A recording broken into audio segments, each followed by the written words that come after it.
welcome back to the survival world, that random world. In the last episode, we did a lot, got back up to the surface, I'm safe, and now we're gonna jump right into the Nether. See what's up, because I did rage bait a little bit, but that's okay. You know, a little bit of rage bait in life is fine. Let's see what we're working with. Okay, chunks are spawning. Round mushrooms, that could be useful for potions. Let's see, what's my spawn coordinates? So 95, 25. Okay, I'm gonna take a screenshot of that just in case I get lost. Do not want to be getting lost in that. Trust me, you do not want to be getting lost in the Nether. Well, I know you guys know if you watch the previous hardcore series, you know the Nether is not exactly the most fun place to be. Now, I don't want to spend too long here. I'm just gonna take a quick peek at what could possibly be around. And that quick peek does involve running it right down here and jumping off a cliff. No, I'm kidding. But let's just take a look around, because you never know. Could find a fortress off the bat, a bastion, netherite, anything. A lot of great, very safe stuff in the Nether. We all know how safe Nether is, but I do want to leave a marker. That thing's gonna kill me. Yeah, I see you, bro. Oh, you're done, bro. Now, there is the whole F3 way of finding another fortress, but I can't remember how to do that, and low-key I can't be asked to do that, so we're not gonna do that. I'll show you what I mean real quick. So if you bring up F3, and then there's a F3, F3-1? Yeah, you see that pie? You can essentially manipulate that to finding spawners, and there's only one type of spawner in the Nether. Oh, well, actually there's two. I forgot with the bastions. Okay, I don't want to deal with you right now, but there's only one relevant type of spawner that you're looking for, the blaze spawner. And you know where the blaze spawner spawns? In the Nether fortress. So yeah, it's pretty easy to find. You can just manipulate it like that, but we're not going to do that. We're going to do it a nice authentic way. Alright, now what I wanted to talk about today was ye old games of the past, because I was thinking, how has like gaming evolved since the times that I used to play? Well, first and foremost, I want to talk about Infinity Blade. So many of you probably aren't familiar with this game. It's not a, I wouldn't say it's a niche game, but it's not exactly a well-known game. It was the game Epic Games made before Fortnite. So it is made by a pretty big game company. You know, the Epic Games is kind of massive. But they made Infinity Blade 1, Infinity Blade 2, and Infinity Blade 3. I think hands down it is my favorite mobile game ever. I still found a way to port it. I think using sideload leaves that, but anyways, it was so good. And up until Apple had their falling out with Fortnite over revenue, I think it was, the game was an iOS, iPhone, Apple exclusive, only on iPhones. Right? So you couldn't play it on a Samsung. You couldn't play it on a laptop. You couldn't play it on any device other than an iPhone. And then Apple and Epic just had to have beef over Fortnite. Of all things, over Fortnite. Oh, but they're not paying us enough money. No, we're Apple. We're not going to give you bro, I don't care, man. Just don't kill my favorite mobile game. Anyways, it was it's actually a very interesting game, because on the surface it's like medieval fantasy sword fighting, and you have the epic blade, the Infinity Blade. But as you go deeper and deeper into the lore, it turns out it's actually a sci-fi, right? It's actually a dystopian world set in the future, based on a lot of things that happen that essentially wipe out humanity and lead to the creation of what we call the Deathless. And the Deathless are basically immortal people. People is a strong word. A lot of them are turned to monsters, and I think that happens to, I can't remember how the monsters form, but anyways, a lot of immortals who have immortality through something called QIP, which is like the quantum information process. I can't remember what it stands for, but it's just so peak. They actually fleshed out so thoroughly. The game writing is very clever, and even the gameplay was very, very simple. All you do is swipe in a certain direction to block or parry or strike or whatever. You hit sword combos. But it was complete. It was a complete, fulfilling, well-written game. Right? I don't know if I can find that on, well, anywhere now. Guys, I'm lost. But regardless, that's only one example. Another example would be Skylanders. Man, Skylanders used to be so good, but then, well, greed for the company killed it, right? Because they just wanted to pump out new Skylanders, new Skylanders, new Skylanders, up until it came at the cost of the quality of the game. And I feel like a lot of gaming companies do that nowadays. They're like, they have something really good going on, and then they kill it because they want to make more profit. If these companies, I don't know, I feel like if they had common sense, like someone at the helm who had a little bit of common sense directing the company, they could make a killing. I think my latest gripe is with Pokemon, because all the previous... Okay, excuse me, sir. Excuse me. Thank you. I'm trying to get around here. My goodness, how rude. No, I'm being rude. Knock them out of the way. But as I was saying, Pokemon have the best, one of, if not the best, intellectual properties in the world, right? You can't argue that. Like, Pokemon is such a strong selling thing. You put the Pokemon label on anything and it sells so well. Like, people just love Pokemon. And so, you know what? After they release new consoles and each generation gets pushed back, you know what they do? They don't forward port these games. No. They say, actually, you can't play it anymore.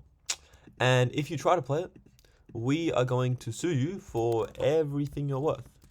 Right? Because emulating our games is a crime. Like, bro, what, man? What if I want to play Fire Red Leaf Green, but I don't have the old Game Boy? And you aren't making the old Game Boys anymore. Like, or are we just supposed to forget that it ever existed? No. Thankfully, the greater community, have decided to come together and sort this issue out themselves. And so began the great age of piracy on the internet. Not that I'm encouraging piracy. I'm just saying, like, pirates came around for a reason. Like, there's reasons that things happen. Anyways, what I want to do now, I want to get my enchanting set up. So we're going to need a ton of wood. If only there was a forest nearby. If only there were woods nearby. Nah, I'm kidding. We're going to go to the forest just because I want oak wood. And then what I want to do is start to shape up this base. But we're going to put a farm there, have a path. You know what? Yeah, we're going to shape this path up. And we're going to do it organically because we are one with nature. So this is going to be my house. I'm not going to build beyond the limits of this. And then we're going to have a path that kind of comes down. Let me use my mouse, actually. I keep forgetting to use my mouse. We're going to have a path that kind of comes down and around. And I'll eventually replace these with, like, slabs and wood and all that good stuff. But for now, we're just going to have a path that kind of naturally leads around. And you can see that it kind of comes up to the main house. That's great. Cool. Fantastic. Alright, so it's going to go this way. The camel, I don't know. You can just exist, bro. And then, low-key, I can probably, like, just dig into this. Yeah, and I don't need to have that there. I mean, I love Pokemon. And honestly, the fan games that have come up, just purely out of people's love for the game, it's incredible. Like, I think my favorite would be Pokemon Insurgence. What a great game. Like, genuinely better than almost any of the mainline Pokemon games.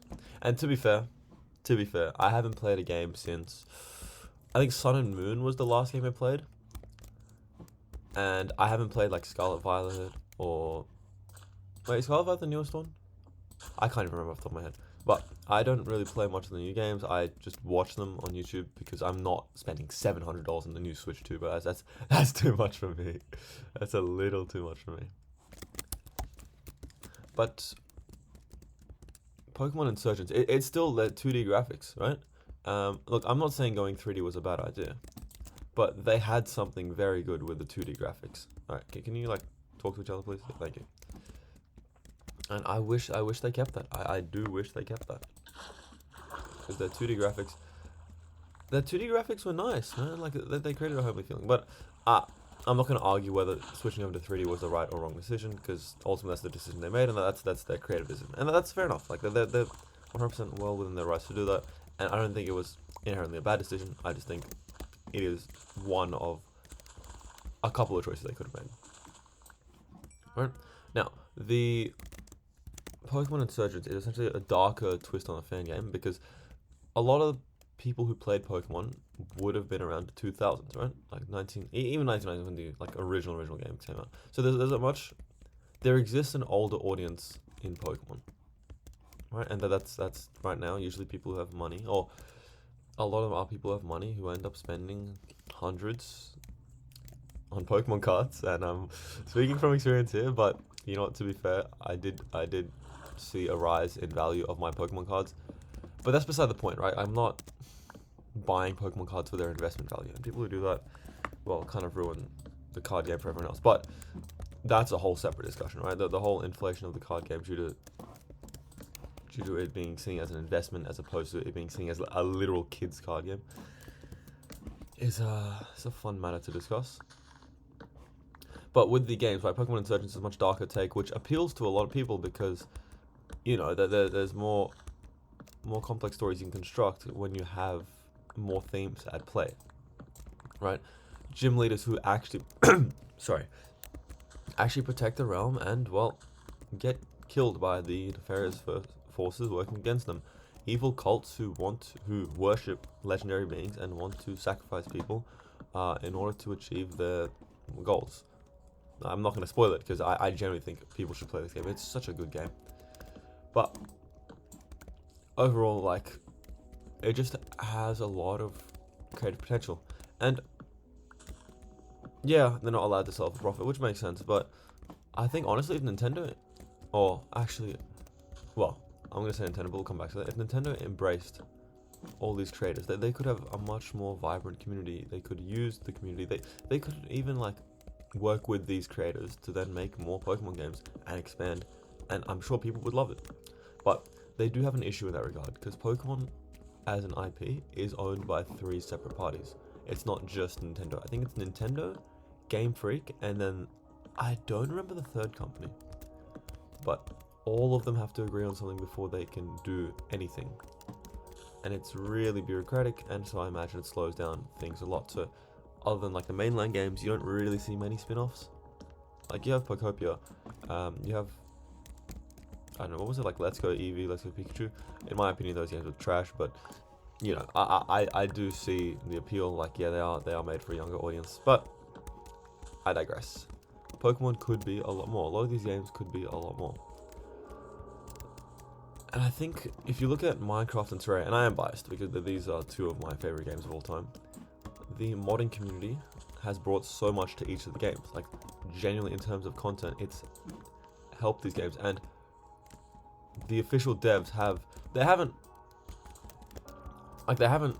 helped make a lot of these mods, but they've made the game easier, at least in recent times, to allow people to mod the game. Like, I believe, let me think, it was up until 1.14, I want to say. It was very, I mean, maybe a bit later, maybe 1.15. It was very difficult to forward port mods, and so you had a lot of mods that were stuck on 1.12 because, well, you had to essentially rewrite your entire code to make it compatible with Minecraft's rewrite. Eventually, Minecraft's like, oh, well, this is kind of silly. Modding is doing a lot for a game. Let's make it compatible with, let's make all these mods have the same baseline code so that they're compatible with future versions. And now you see mods developed left, right, center, and new mods have come out, like the Create mod, and frankly, it has added so much to the game, so much engagement to the game, so much content to the game, and just so much life to the game in general. It's made the game overall a lot better. It's not inherently a part of the original game, but it is now a part of the game in a way that DLC is a part of the game, right? They add a lot, and you can choose to play with them, you can choose to play without them, but ultimately they exist and they do make the game more appealing to a lot of players, such as myself. Same with Terraria. They had modding from a while back. It was a thing called Team Mod Loader, which you guys might know now. Team Mod Loader was the unofficial download. I can't remember how it worked, but you would have to download it separate to the Steam game on Terraria if you wanted to play mods, and so it was a whole separate process, and it was kind of away from the main game. Eventually, they got ported over to Steam. They got, I think, in touch with the official devs, and so the whole system got streamlined, and now it's easier for all mod developers to create, share, and enjoy Terraria either as the base game or with all these different editions. Hell, even me and a couple of my mates were talking to each other the other day about what do mods do for the game, and I think we came to the conclusion mods ultimately can't be considered as part of the base game because they weren't what the original creator intended, but they do serve an important enough purpose in a lot of different games that they can't be dismissed out of hand. Right, so modifications, changes to the games, embracing the community, seeing what they want to create is an important part of the lifespan of games. But I don't know, man, like, it's funny, we're in a situation where you look at AAA games that they don't receive much acclaim, and you look at indie games that just come out and they get so much hype because, well, they're a lot more agile in what they're allowed to do. But I suppose that's with a lot of different companies. The only difference is game dev has a very, very low barrier to entry in terms of creating. Like, if I'm let's talk about my field. Like, if I'm working in biotech, I, as an individual developer, I may know how to make, I don't know, this new medicine, but I can't without the lab facilities, the funding, all the laws I have to think about, all that sort of fun jazz has to be dealt with if I even want to consider making and thinking about planning this size. Not even like putting it in a store, that takes even more processing. But goddamn, it's a long process. It's not like that for games. It's not like that for games. Oh wait, guys, give me 1 second. Hold on. I have made a mistake. I've once again forgotten to put on my timer. That's right.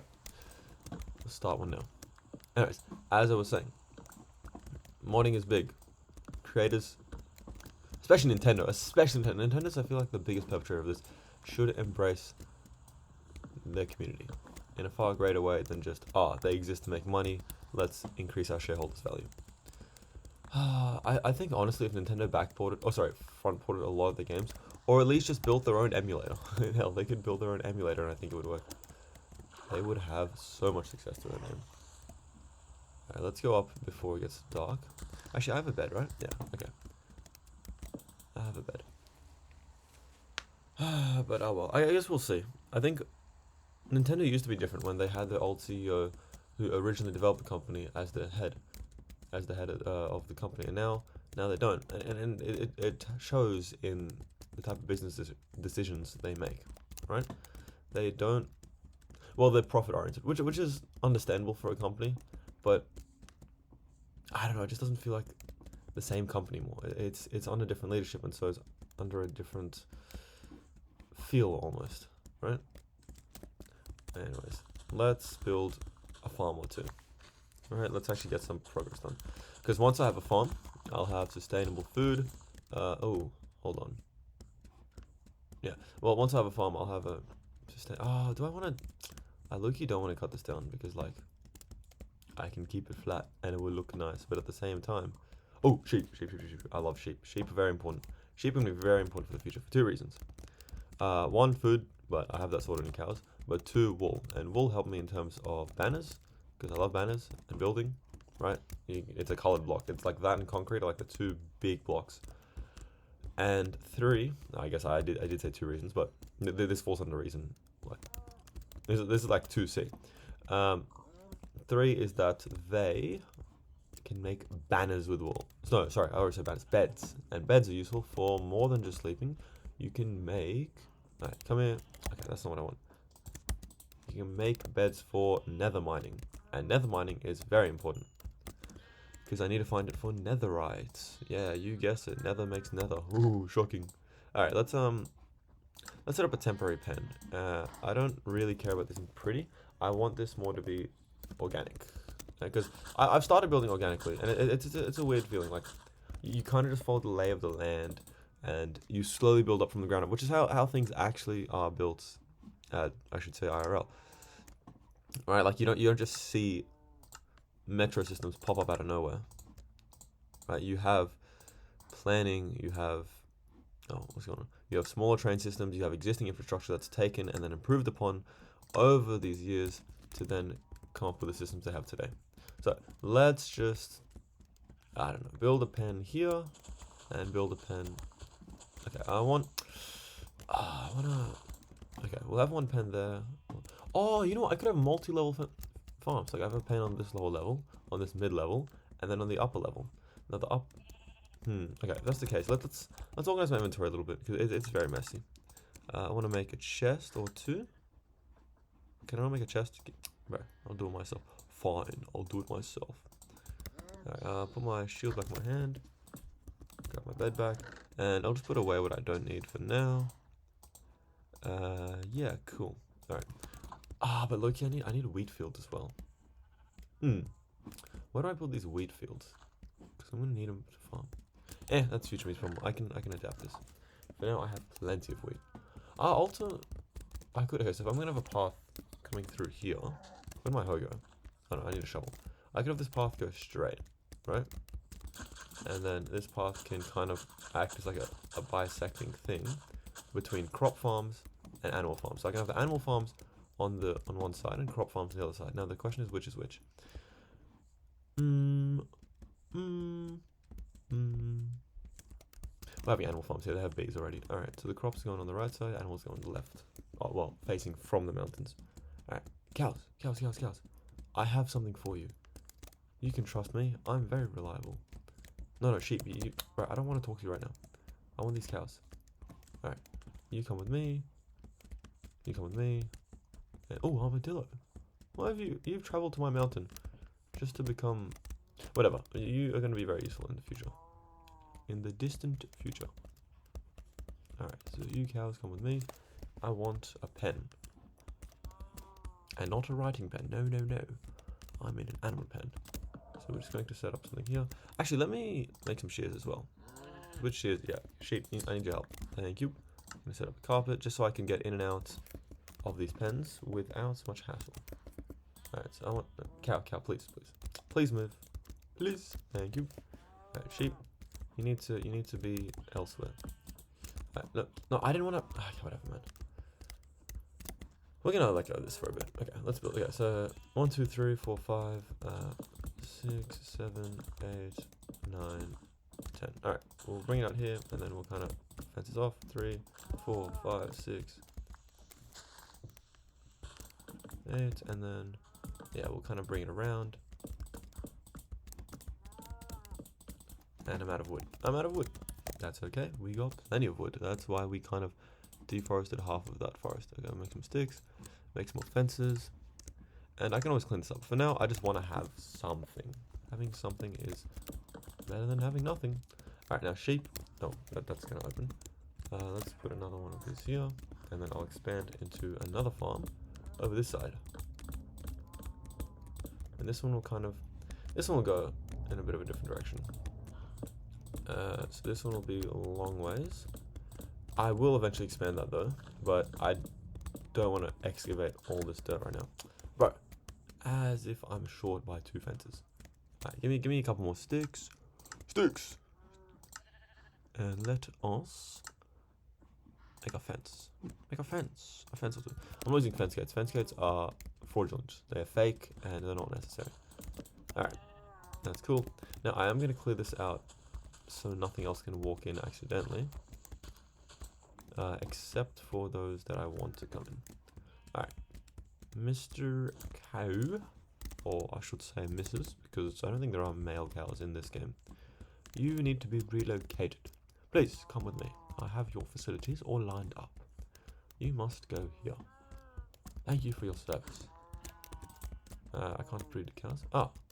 Well, thank you for pointing out the obvious flaw in my architecture. We're going to be remedying that. You there, good sir. I have a proposition for you. How would you like to be brand new owner of this real estate, shared with many lovely tenants? Come, it is very friendly of you all. Now you there, good sir. You are of a different species. You must be... Okay, no, that's like borderline segregation, bro. I'm not doing that. Alright, no, sheep. What are you doing, man? Okay, you know what? Yeah, you want freedom? I'll give you freedom. Sheep, go this way. Go. On the block. No, that's not on the... man. Okay, I need to get a fence. I'm gonna push it out, and I'm gonna and then I'm just gonna... Yeah, just physically go... No. Oh, Oh my god, bro, where are you going? Oh, yeah, you want to go that way. That's fine, that's fine. We can work, we can make that work. There we go. Okay, you outside. And now, we're going to get you and your friend into your own quarters. Because you deserve your own real estate. Making a farm is always fun. I always neglect this, but I feel like doing this early is going to be good. It's good for me, it's good for you, and it's good for the future. Future planning. Should always plan for the future. Alright, cows, you can have a bit of wheat. There you go. Alright, I want to get a block, and I want these guys to follow me into the pen. Come in, come in. Bro, come in. What are you doing? You know how to climb blocks, right? You don't get stuck. Right, up the block. There we go. Now come in. Very nice. Now stay here.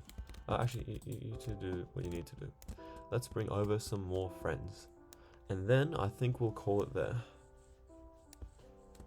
Alright, come here, come here. This is so lovely. Especially with the music. The music always adds such a nice touch to the game.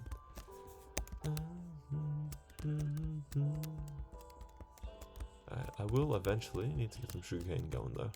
And I think we'll do that next time. Next time, yeah, we'll get some sugarcane going, we'll get the wheat farm going, and we'll just be having a nice lovely life before I eventually stop being homeless and get a house. Alright, come in, come in. Alright, you and you, got it, and then let's get these cows going as well. Yes, I hear a zombie. Alright, anyways, that's future me's problem. There we go. Alright. I think we are good to call it there for today. So let's let me clear up this grass, not glass. And I think I see you all in the next one. Like and subscribe. See yous.